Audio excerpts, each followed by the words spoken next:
In this lecture, we're going to talk about style transfer. We will explain style transfer using the images at the bottom.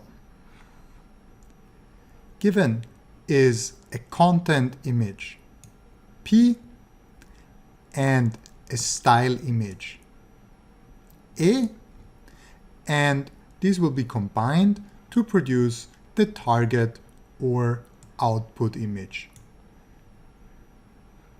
Now, what we can see is that the target image mainly depicts the same scene, in this case KAUST, and one can still see the buildings, one can see the tower called the beacon, and the style comes from the style image in the sense of maybe the colors or the type of brush strokes are taken from the style image. Again, and here we're mainly using notations from the papers again. So the content image is called P, style image A, and target image output X. A general problem with style transfer is that it is not really a well-defined problem. What does it really mean, content? Or what does it mean, style? There's some intuitive meaning to these concepts, and one can make up their own versions if the output image looks nice or not, or if it really looks similar to the style image, or if it looks similar enough to the content image. But in general, the problem is not well defined. It is something that one could say is maybe a bit more of an artistic problem, where one can look at the result and decide if it looks good or not. One idea to tackle style transfer is to use iterative optimization-based approaches. The general idea is to initialize the output image, the target image X, with white noise, or maybe even the content image to improve convergence. And then iteratively apply small changes to the target image using optimization. So at each iteration, a gradient will be computed, and then a small update to the target image X will be performed. The advantages of this type of approaches is that no training of a neural network is necessary. And a pre-trained network, very often this is BGG 19, is used for feature extraction. These pre-trained networks, that means pre-trained on ImageNet, can often be loaded in Python using a single line of code. The disadvantage is that these approaches are computationally expensive. Each style transfer task can take minutes. Alternative approaches use feed-forward neural networks. These approaches shift the computational burden to a pre-process and then are much faster at runtime. What we're going to do with these approaches is to train a neural network to perform the style transfer via a single feed-forward pass. The input is then only the content image, and the output is the stylized image. And here the style images are used during training the network. So basically the network weights will have the memory of the styles, and then during runtime we'll just feed in the content image and get out the stylized content image using the style images that the network has seen during training.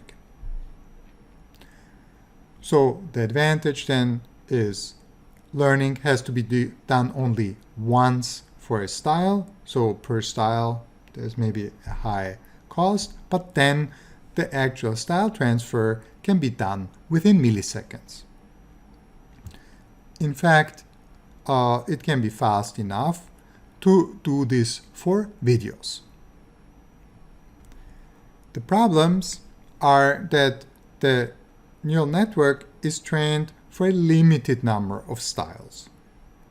And so the results are usually not as good as with iterative approaches as well, because a feed-forward pass through a network is generally not as good as an optimization.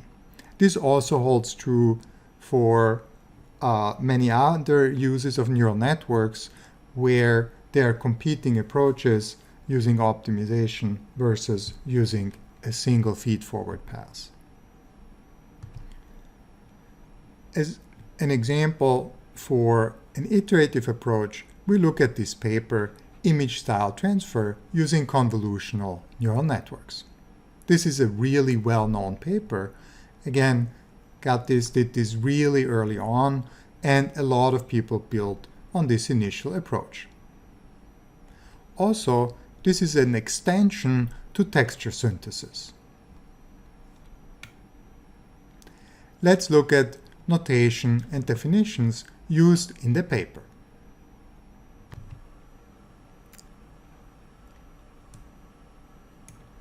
So NL is the number of feature maps at layer L.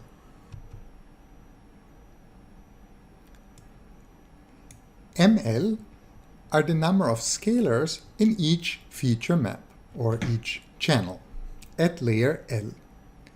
So basically, this is the number of pixels per channel. PL is the feature representation of the content image P in layer L. Basically, this is a rank 3 tensor in its native form, having width, height, and a certain number of channels, M subscript L. FL is the feature representation of the target image X in layer L. This paper does not really emphasize width and height as separate spatial dimensions, but will mainly assume reshaped vectors. That means that these channels that are images of size, width, and height will always be assumed as having been reshaped into vectors. And so ML is basically the length of a vector that results from reshaping a channel into a vector. And so ML is then height times width of each feature map at layer L. So then in this reshaped notation, the rank 3 tensor that is output of layer L is reshaped into the matrix FL that has NL times ML elements, where ML are from the spatial dimension and NL is the number of channels. So F superscript L, this is for the layer, and then ij are not the spatial dimensions. That's a difference from the notation used in other papers before. So only one of these, that is the pixel position j, this is the spatial dimension, and the first one, the I, is actually the channel. So in contrast to what we've seen before, there's one less superscript, or just one less variable, to denote a single scalar value. So again, very explicitly, we assume there's a network and some, let's say, content image will be passed into this network, and then there's a lot going on here, and there's a lot going on after, but we'll zoom in basically on a component inside the network where we have a convolutional layer and a ReLU. So this block here is the convolutional layer and the ReLU, and then this one here is a max pooling, and then as output of these layers, maybe there's another, then there will be some output that goes into this layer, which is another conv2d plus a ReLU, and then this image here, this depicts the layer as well as the output of this particular layer. So this output then has this number of channels NL and height HL and width WL, but the paper doesn't really describe these HL, WL in the notation, but just uses this ML, which is the product of the two. And again, for the content image, the notation uses P to describe such tensors, and for the target image, F to describe such tensors. So then in this notation here, you see this is the layer L, and therefore P superscript L and F superscript L. As this is an extension of texture synthesis, the same idea of using VGG as feature extractor is used. There's one thing the authors propose to do, but that's not clear if this is strictly necessary. The authors propose to normalize the VGG network by scaling the weights. And what they would like to achieve by this scaling is that the mean output of each conv filter over the images and positions should be 1. This is possible for some networks, for example the VGG network, without changing the actual functionality of the network. Part of the reason is that there are only ReLU activation functions, and that the ReLU either sets things to 0 or it leaves the values alone. So let's just say that for one particular channel at one particular layer, the values are too high. Then it would be possible to decrease the network weights in this layer, so the values would be lower, but then increase the network weights in the next layer to ensure that the same computation is performed. Also, the authors propose to replace max pooling by average pooling, and they argue that this gives slightly more appealing results. Also not something I would implement in a first iteration of trying to implement this algorithm. So one thing to use here is the content loss.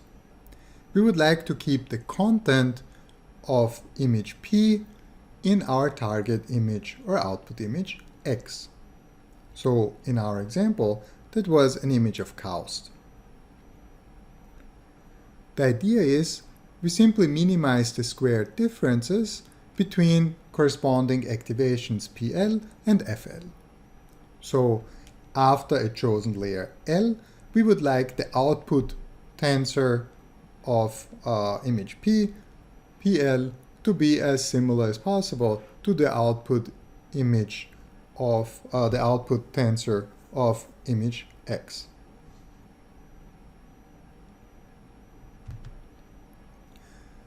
So how can we choose a set of layers or a single layer for feature extraction or tensor extraction? So there's some proposed test to identify the amount of information in a layer. So what we can do is we take this content image and we feed it to the pre-trained VGG network. And then at the chosen layer L of the network, we extract the activation tensor PL. And then we are going to try to reconstruct the input image only based on the information in this activation tensor, PL. So how to reconstruct an image based on an activation tensor? We'll just initialize some image with white noise, and then we optimize this image using gradient descent by defining some loss that minimizes the difference in the activation tensor from the reference tensor that we would like to achieve.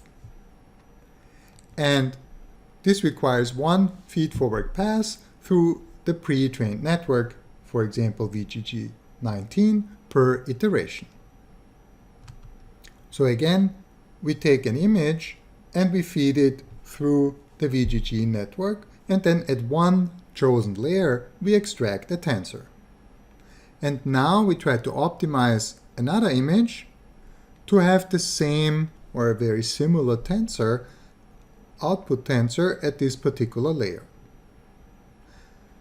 Now, this is not a perfect method and there might be some minor problems, but in general this will give us a pretty good idea what information is contained in one of these activation tensors. So here is a content image that will be used as input, and then there are multiple layers in such a pre-trained convolutional neural network. So let's just think of these representations here as tensors that are outputs of a particular layer. The further down in the network we go, maybe the more layers, the more channels such a tensor has, and the smaller the spatial resolution gets. So what we can do then is maybe in an earlier convolutional layer, and so there's a numbering scheme that this VGG19 network uses, where the first, so conv 1, 2, so this is one of the earlier layers, and here what we see is that if we try to reconstruct this content image here from information of an output tensor provided by this convolutional layer, then we obtain this image A. General idea is that A looks really similar to the input image. But it's hard to see something in this representation, so therefore for this black box here, there's a zoomed in version at the bottom. And then looking at the zoomed in version gives a better idea of how well the reconstruction works. Now going to a layer higher up in the network that has a bit smaller resolution but maybe more channels, we see that the reconstruction gets slightly worse. But it's hardly noticeable, it still looks pretty accurate. Then going higher up, the reconstruction again has some more errors. So maybe here, this window, we can see that this internal frame structure has been destroyed. Finally here, we can see that still the windows are somewhat in the right place, but looking at things like down here, we can see that a lot of the details are no longer reconstructed well. Also looking at the reconstruction up here, we can see that the network makes up this kind of red object in the sky. Now conv 5.2, fairly high up in the network, we can see that the changes are fairly significant. So in the sky here, lots of texture details have been introduced that have not been here before. And looking at some details here, this looks like only some of the big object placement has been preserved, but there are quite a lot of changes compared to the original. So, as expected, the higher layers of a neural network do not specify the detailed information. So the structure content is still determined to some degree, but the details have been somewhat destroyed or detailed information is lost. Therefore, the details can be specified by the style image. So there's some degree of freedom if we only insist that the activation tensor of a higher level is kept, then there's some extra degree of freedom that can be determined by the style image. So what we're doing is we choose a higher layer in the network for content preservation, and many instantiations of this approach actually only choose a single layer. So for example, they choose the conf layer for 2 in VGG 19 to define the content loss. This is not going to be a sum over the loss of multiple layers as we are used from texture synthesis or then the actual style loss. This is just a single layer contributing to this loss. So how is this constructed? So the content loss has as input the content image P, the current output target image X, and a particular layer L. In this case, this particular layer is conf for 2. In the beginning, we have some normalization factor where we divide by the number of channels and the number of pixels in a channel. And then we sum over all channels and we sum over all pixels in each of the channels, and we simply compute the difference between the tensor from this content image P and the tensor stem. So this is actually the tensor from the current output image X, and this is the tensor from the content image P. And these things here, this F superscript Lij, this is a scalar value, and this is also a scalar value. So to compute that, one would simply take the difference between two tensors, that is the element-wise difference, and then square this difference tensor element-wise, and then sum up all the squares. All right, we're gonna skip this second part. It's just a different way to write it. And the paper itself also gives some idea on how to compute the gradient, but we're gonna skip that. So the gradient, it's just using a 0 here when the tensor scalar values are negative, which has to do with probably how the authors that they rely on the ReLU activation. But I don't think that's strictly necessary to do it this way. So this is a depiction of the VGG network, and then the layer numbering works like this, where the first number here gives you the number of a block. Typically these are convolutional layers that have the same spatial resolution. So conf11 is first block, first layer. This would be this layer here. And then after some pooling operation, conf21 is the first conf layer in the second block. Conf31 is the first conf layer in the third block, and 4.1 is the first conf layer in the fourth block, and 5.1 is the first conf layer in the fifth block. And the paper proposes to use these five conf layers for style layers. That means this is where we'll be doing something with the gram metrics again.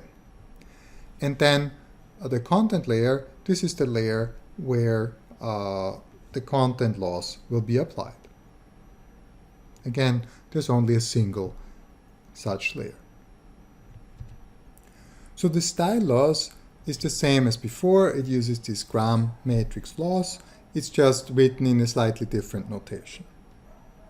So I'm going to skip that, and you can read the slides, but I assume you're familiar with that from the texture synthesis lecture. So the style loss will be computed with respect to the style image. Let's just visually look at what this style information does. Alright, here we have the style image, again fed into a pre-trained convolutional neural network, for example VGG19. And again what we are doing is from different conv layers, or maybe from the combination of different conv layers, we will extract the activation tensor. Then we will compute the gram matrix of this activation tensor, and we will optimize some image. So this is then the style reconstruction image, such that the gram matrix at this chosen layer will be similar to the gram matrix extracted from the style image here.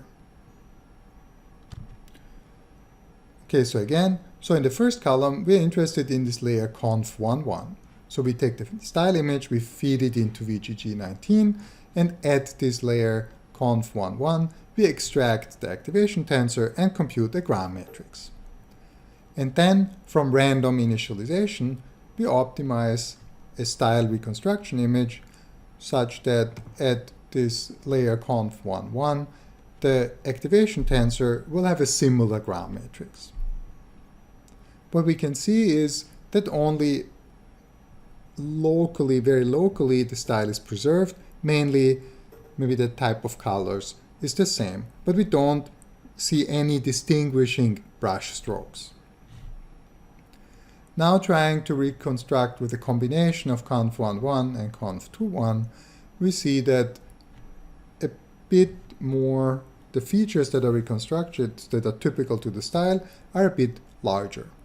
And then finally, in the last experiment, where we take the combination of 5 style layers, then we see that the typical brush strokes of the style image are preserved well. So we observed that the lower layers encode small-scale style features, higher layers encode larger-scale style features, and what we're going for then is a multi-scale representation, where we compute this style loss at multiple layers. Alright, so we'll skip the equation again. That's just the same as before, trying to make the two gram matrices similar at one particular layer L, and then what happens is that this is the energy for a particular layer L. This slide mainly explains the notation used in this particular paper. So the total loss is a combination of the content loss that was discussed and the style loss that we already know from the texture synthesis. The content loss is computed with respect to the image X that we tried to optimize for and the content image P, and the style loss is computed with respect to the image X we tried to optimize for and the style image A. Some more details for the optimization. The target image is again initialized with white noise, or to reduce convergence time, the content image, and some details the authors suggest. They use LBFGS for image optimization. They use a ratio of alpha divided by gamma to be about 10 to the power of -3, causing an emphasis on style. So alpha is the factor that is multiplied with the content loss. That means since this is small, the beta, the coefficient for the style loss, is a lot larger. The authors propose to use conv42 for the content features and the layers conv11, conv21, 31, 41, 51 for the style features. And they have a style layer weight of 1 divided by 5. So here's the whole algorithm in one complete picture. What we see here are basically 3 pre-trained VGG networks. So this is of course the same pre-trained VGG network, but it's just shown 3 in 3 copies here. So here is the style image that is fed into this network, this pre-trained VGG network, and then the tensors and corresponding gray matrices are extracted. So what we see here is the extraction of 5 gram matrices. This one, this one, this one, this one, this one. This is a pre-process, and after this extraction, we're done with this left part of this figure. The content image here is also fed into this VGG network, and then we extract a single tensor out of this layer here. So it's not shown here, but this should be this tensor here that we extract. After that, we're done with the right side of this image.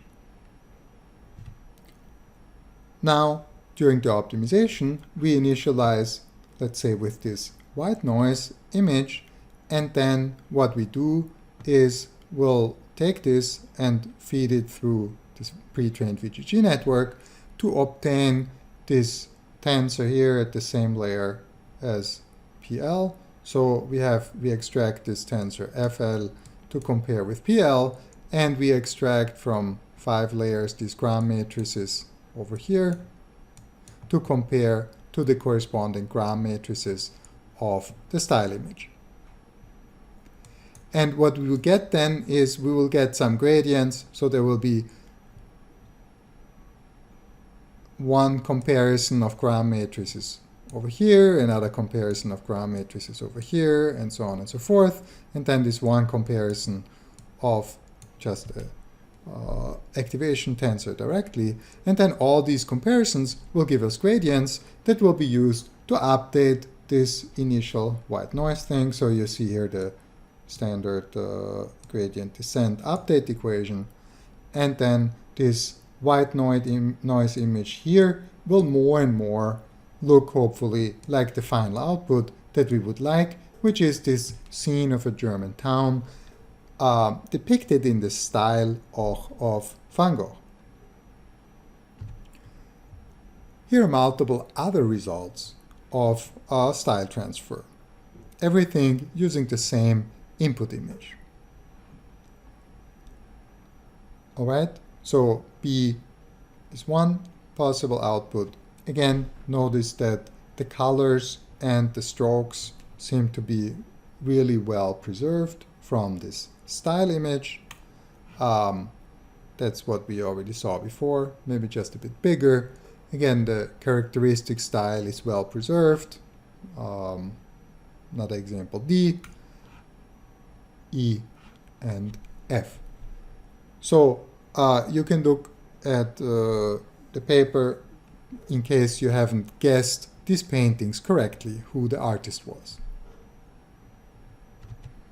For example, here, when we look at this style in F, that seems to be a bit more curvy, that seems to be preserved here in how the buildings are depicted even, and here where there seem to be more like straight, sharp lines, that also seems to be preserved in how things are depicted here.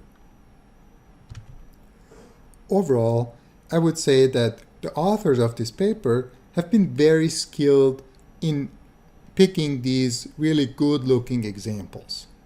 But in addition, the quality actually seems to be fairly high. And what we will see in the follow-up papers that will be discussed here is that they generally cannot match this high level of quality, but they're mainly concerned with making things faster. Since one style transfer can take multiple minutes, we would like to have something that becomes closer to real time. And we will achieve this by switching the paradigm from an optimization-based method to a method that does a single feed-forward pass to a network, but uses pre-training to train this feed-forward network to do this style transfer. We will look at 3 such papers. The first one is called Texture Networks. We're going to train a feed-forward neural network that performs the style transfer. And this neural network is also called the generator network. The loss is derived from another pre-trained and fixed network that will be called the descriptor network. And again, the authors propose to use VGG 19. So in this initial version, for each texture or style, a separate generator network must be trained. After training, this network can synthesize an arbitrary number of images of arbitrary size, but in this one particular style. Let's look at the notation and definitions from the paper. G is the generator network. The paper proposes 2 tasks, so they basically propose 2 slight variations of the same network or of very similar networks. And the first task is texture synthesis, the second task is style transfer. So if we're just doing texture synthesis, the input is some noise sample Z, and the output is a texture computed by the generator network G applied to this noise sample Z. For the task of style transfer, the input is the noise sample Z and the content image Y.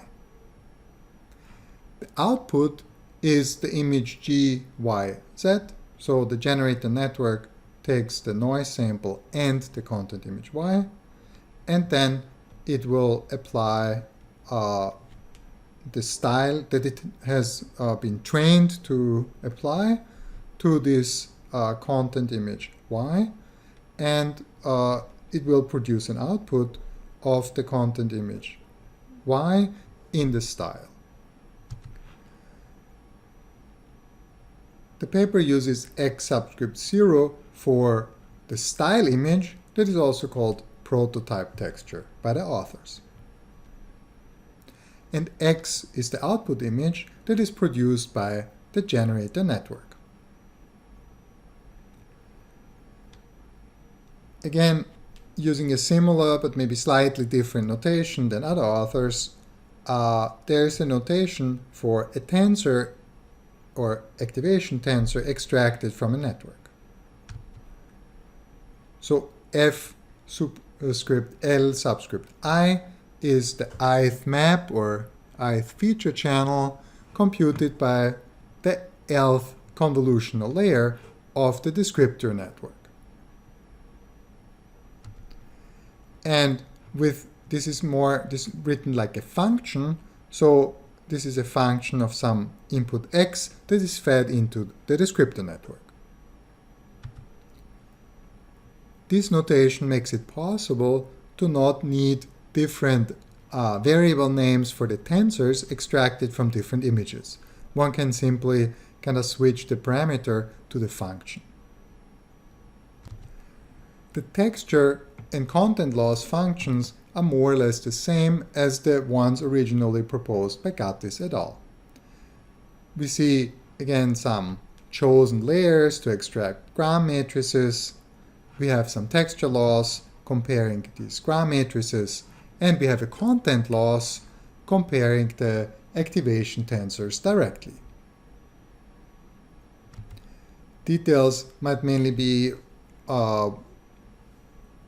what are some of these fine-tuned weights and what layers are chosen.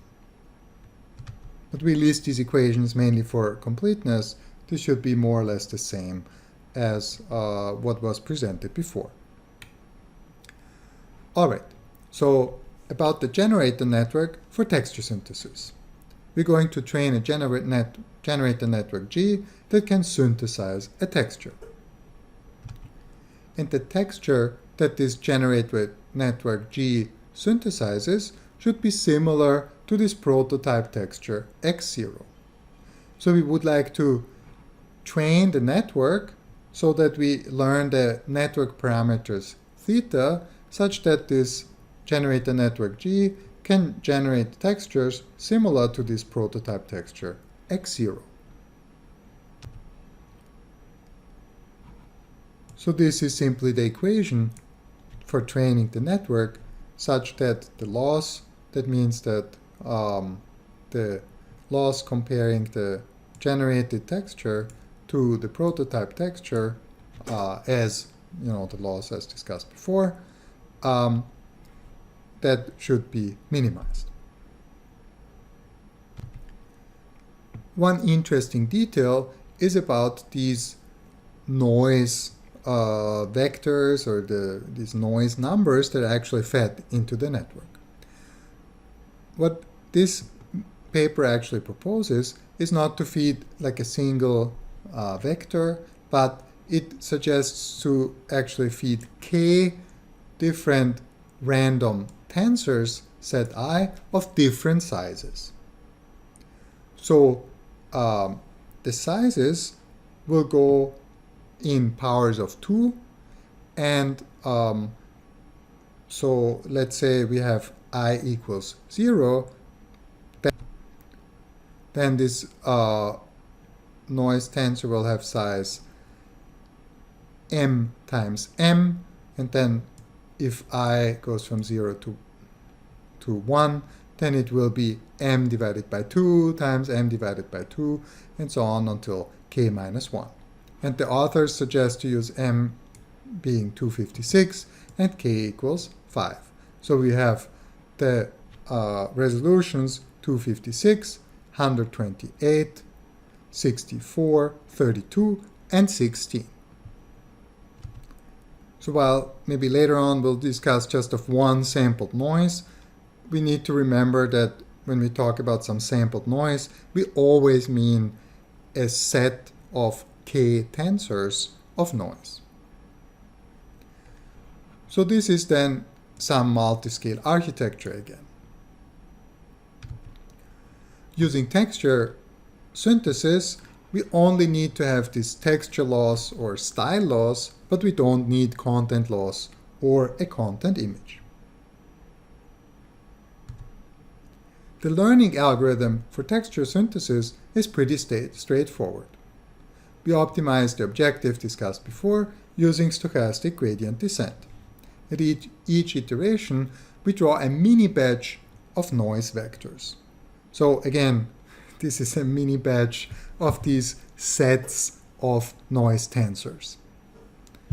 And this is the batch size. So we're not trying to generate one image at a time, but during training, we just try to generate multiple images at a time.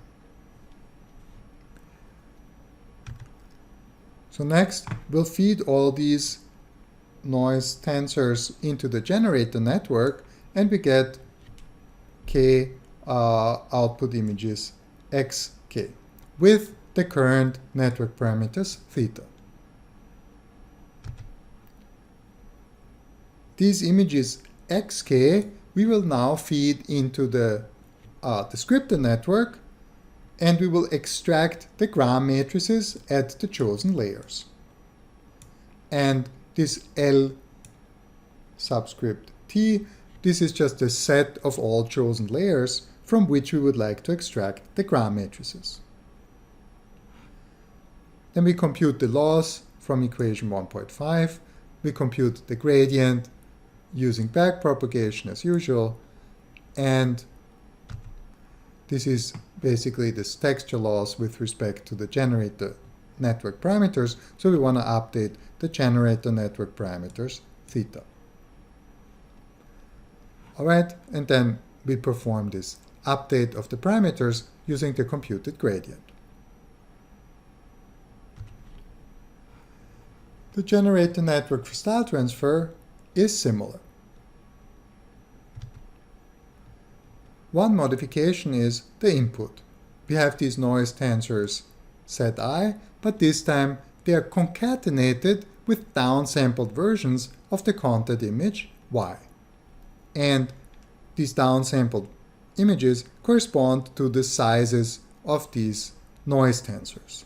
So if the noise tensor is 128 times 128, then the downsampled version of the content image also has to be 128 times 128. But now we have k equals 6 tensors that are used instead of k equals 5. All right, so the learning process now works as follows. We sample these noise vectors, noise tensors as before, but we also want to now apply them to some images. So we need a database of some natural images that we can try to use as content images. So from this database, we sample some natural images yi that can be used as content images. We feed the noise and the content images into the network to get some output. And so this is denoted by this G having as input the content image Y, the noise Z, and the network parameters theta. So this is the same thing here. Now there are two losses as before. One is the style loss here that compares the gram matrices to the gram matrices extracted from X0, and the other one is the content loss that checks that the content of the output is similar to the content of the content image Y. In standard network training, we update the network parameters theta based on some gradient computed using backpropagation. Let's look at some network details. The generator network G is fully convolutional, so it's independent to the input resolution during test time. For the descriptor network, again, we use the pre-trained VGG19 network. So this figure is divided into two parts. On the left, we see the generator network, and on the right, we see the descriptor network. Again, VGG19. And what we do with this VGG19, we can go and extract tensors or gram matrices. And these extracted things are then used for the loss. This part we'll not discuss anymore. We discussed this already quite extensively. What we see here now is the generator network where these noise tensors are generated of different size. Here is one noise tensor of size 3 times 16 times 16, where 3 is the number of channels. This is a noise tensor with spatial resolution 32 times 32, and here we have 64 by 64 up to 256 times 256. These noise tensors all go through some conv blocks, and then they're joined together. We'll look at the detail of the join. This needs to make sure that the resolutions are compatible. Looking at the details of the generator network, we can actually see that these conv layers are actually blocks consisting of multiple conv layers at once. Now the order is switched, so we have the smallest resolution noise up here that will go through these convolutions, and then it will be joined together to this next larger resolution thing that goes also through three conv layers. So how can we join them together? Well, let's look at this join here. The smaller tensor needs to go through upsampling to make the resolution compatible with the bigger tensor. Then both the tensors go through a batch norm, and then they are depth-wise concatenated. So that means that we simply, when this one tensor had a certain number of layers and the other tensor had a certain number of layers, we obtain a tensor that has whatever number of layers plus number of layers. So it just simply grows. So I forgot the details exactly, but I actually guess that this 8 here might be the number of layers. So maybe these are 8 and these are 8, and then as output we get something with 16. But you would have to check the paper for details of the number of layers. Now then, this combined tensor undergoes some more convolutions, and then it is joined with this tensor that also passed through 3 convolutional layers. Again, join is the same. So one of these convolutional layers is also expanded on here, and there is basically the convolution here, where with a batch norm after the convolution, and then there's a leaky ReLU, and before there's some mirror padding. Some random details: initialization using Xavier's method, Atom optimizer for 2000 iterations, learning rate of 0.1, reduced by a factor 0.7 at iteration 1000, and then again every 200 iterations. Batch size of 16. Okay, choice of layers for the losses, maybe you have to check to the paper.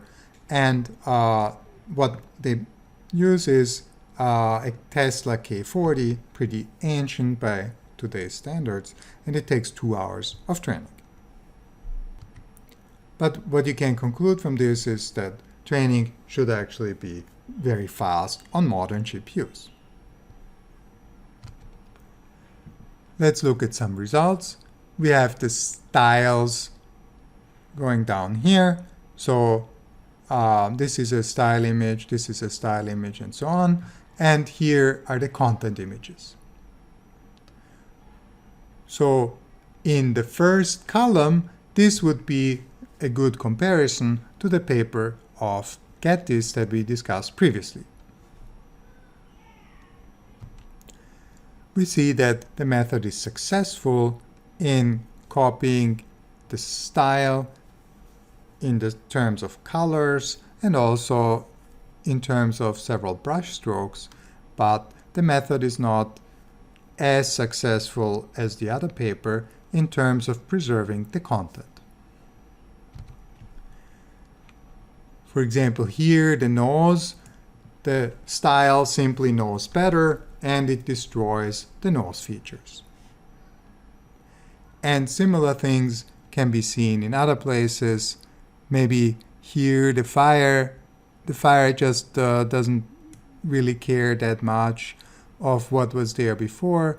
The fire just has its own orientation, and it kind of creates maybe a bit too much of a repetitive pattern here. I mean, this doesn't look like super nice. Same with the clouds, and maybe this bird doesn't look that much like a bird anymore, and the clouds themselves are maybe a bit too small, a bit too repetitive.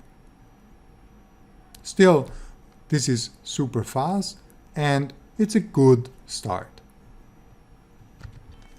This is a direct comparison to Gatys et al.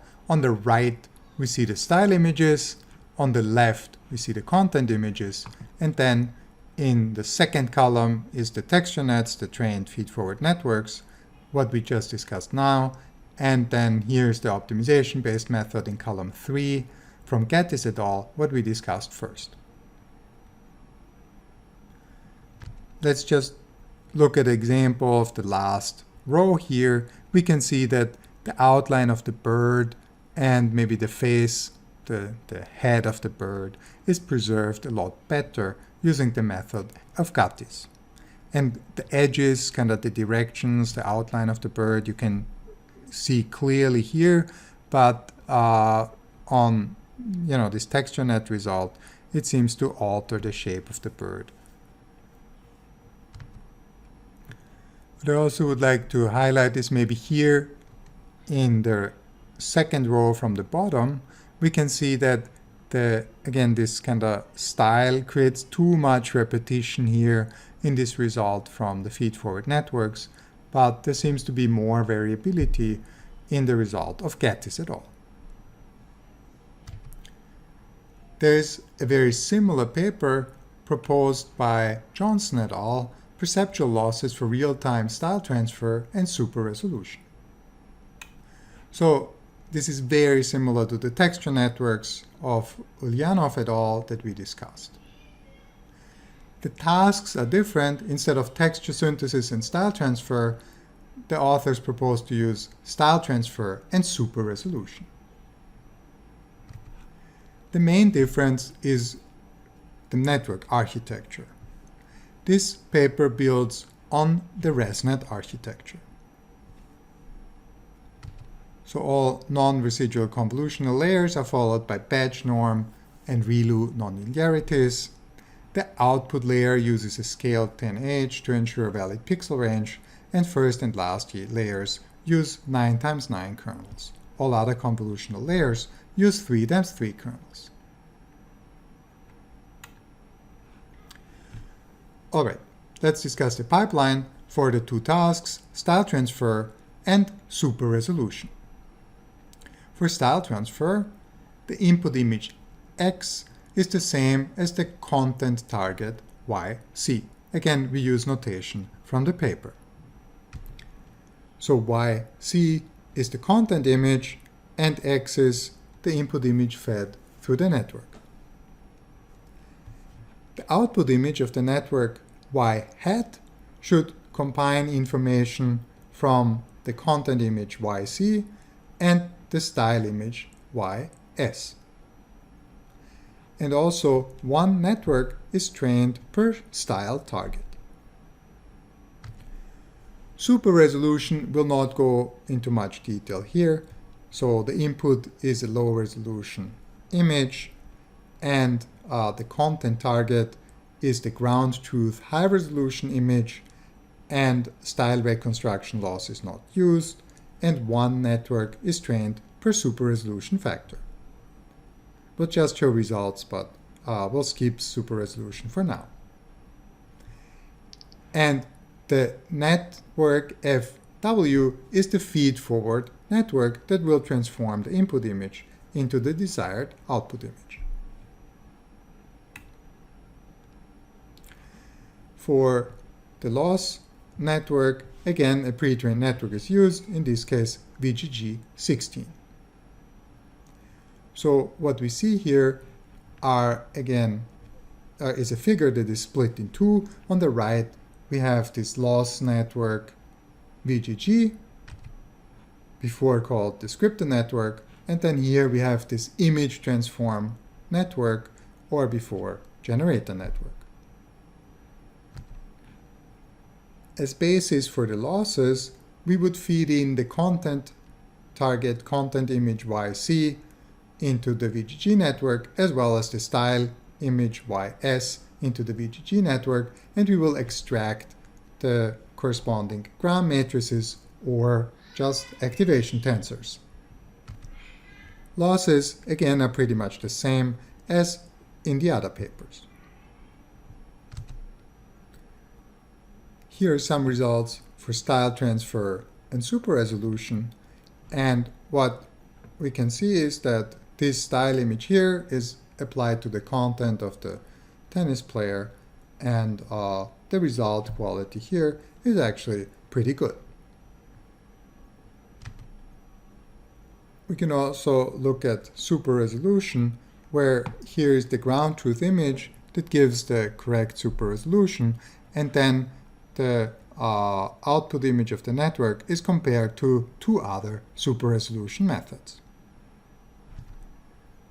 All right, we leave it at this for this paper since it's very similar to the other one we already discussed. Now, let's go to this paper, A Learned Representation for Artistic Style.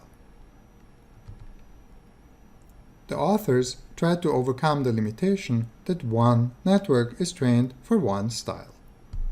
It's not completely overcome, it's simply extended to a single network is trained for up to 32 styles.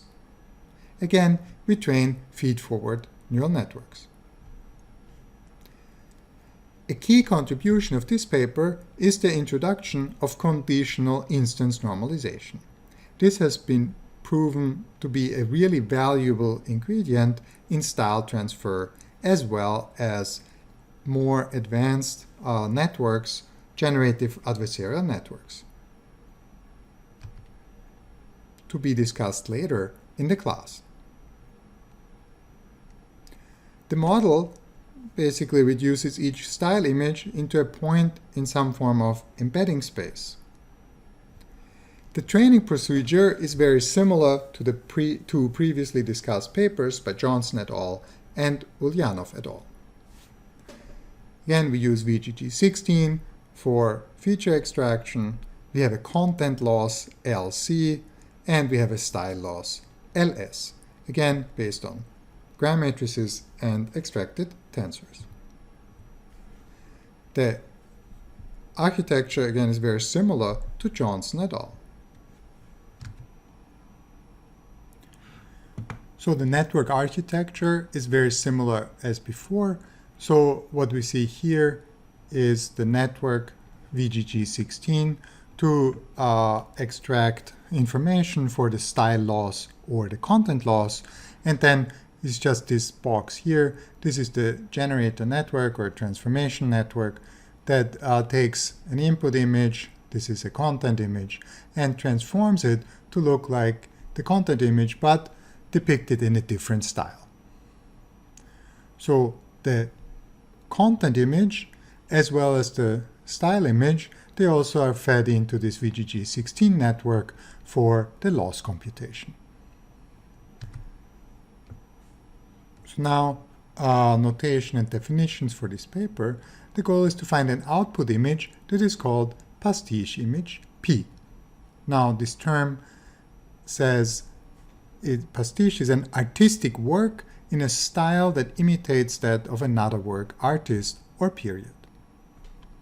All right, so this explains why P is used for output image, and content image C, and style image S. And then we have a style network that is trained, and that is referred to as T. All right, now we have the same losses, style loss and content loss, just minor details such as these normalization factors and the notation being different, but style loss, content loss is the same as before. Also, total loss combining the style loss and the content loss, same as before. All right, this is just for completeness to explain the notation. Here we will describe the key idea, this conditional instance normalization.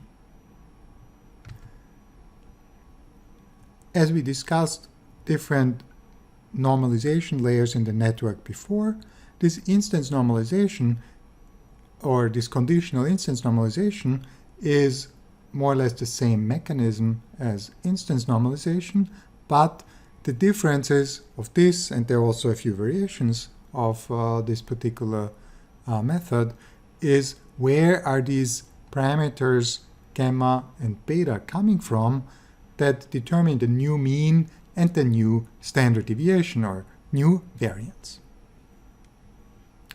The idea is the following, that maybe, this is kind of taking a step back. So the authors argue that many styles probably share some degree of computation. And so it would be wasteful to treat a set of n impressionistic paintings as completely separate styles. And so the goal here is to transform a layer's activation tensor X into a normalized activation Z specific to painting style S. And this transformation will happen over this instance normalization transformation, where first we'll have the regular normalization by subtracting out the mean and standard deviation, and then we'll add a new mean and compute the new standard deviation, or add a new standard deviation by having learned parameters. All right. Now, the notation, again, there's many different versions that all look the same, and none of them have a notation that tells you exactly what happens. So we'll just look at this notation at a high level. So we have this input tensor X. We kind of subtract out the mean, but what type of mean is that? That is actually a per channel mean. So for each channel in this tensor X, we have one mean value mu. So if X has 128 channels, we will have 128 mean values mu. Same for the standard deviation sigma. We have one sigma per channel. And these parts here are the normalization. After applying this, we have an intermediate tensor that has mean 0 and standard deviation variance 1 in all channels. And next, we add a new mean beta subscript s and a new standard deviation gamma subscript s. What is this subscript s? That refers to a style. The idea is that each style is encoded by these means and standard deviations. So how many values do we need for each style? Well, we subtracted out a mean per channel. That means we need basically for each style also a mean per channel. So again, let's take our example with a tensor that has 128 channels. Then one style would have a beta vector of length 128 and a gamma vector of length 128. So this is the equation for one particular layer, so for one particular layer output. So there's a layer that outputs this tensor X. And this can now be done for many different layers, where each layer will have a different number of channels. So then for different layers, the vectors beta and gamma will have different length, but for one particular style, we need multiple such beta and gamma vectors for the different layers. Let's say the network learns 32 different styles, then we need sets of these gammas and betas for each of the 32 different styles. So let's look at this figure from the paper. We have a tensor X that is taken as input that is being transformed. So after this input tensor X is transformed, it will become this transformed output tensor Z. First, this intermediate X norm is the normalized version that we discussed, where each channel has mean 0 and standard deviation 1. After that, we introduce the new mean and the new standard deviation by transforming this intermediate tensor X norm. So how much information do we need to store? And again, remember, this is for one particular layer. So what we need for one particular layer is this n times c matrix, where n is the number of styles being modeled and c is the number of output feature match, the number of channels in the tensor. And so we need these matrices to encode style information for each layer where we want to apply this style transformation. So the benefit of this is that now we can basically take an input image and stylize it into n different styles using a single network. And each of these styles can be applied in a single pass. But we are limited to n different styles. So what happens if we get the n plus first style? Well, then we need to do some training, but maybe the idea is that this incremental training would not be that expensive. So here are some details and hyperparameters of the network. We're just going to skip that. Just maybe a few more things down here. Atom is used as optimizer with a learning rate of 0.001, beta 1 is 0.9, and beta 2 is 0.999. Just another example of Atom being used. They do 40,000 iterations, parameter updates. They use a batch size of 16, and they use Gaussian for initializing the weights. Now, this network is trained on n different styles. However, by taking these style parameters, these alphas and betas, one can actually linearly interpolate them between different styles and obtain style transfers for intermediate styles. While the network is trained for maybe 32 styles, we can form an infinite number of linear combinations of these trained styles. All right, let's look at some results. What we see in the corners are images transferred with styles of these 4 paintings. So this painting here will have this style image, this painting here, we have this style, stylized image, and this input here, we have this stylized image, and this input on the bottom left, we have this stylized image. And then what we see here is a span of many different linear combinations of the styles.